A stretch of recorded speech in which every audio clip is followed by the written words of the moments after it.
guys, Candida here, and I fell in love with the Caldrea Rosewater Driftwood Linen and Room Spray. This smells amazing. It's nice and fresh, and I love the fact that I can just spray it in the air to freshen up a room, or I can actually spray it on my linens.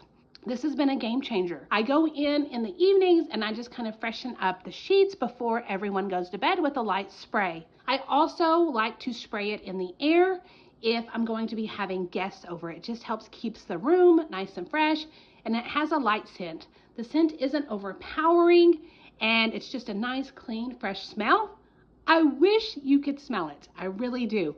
But this has by far been a great addition. I recently purchased this and I go around spraying it, but I do love the fact that at night I'm able to freshen up the linens, or sometimes I just give it a spritz in the towel closet, and that has been a winning idea as well. So I hope you found the review helpful.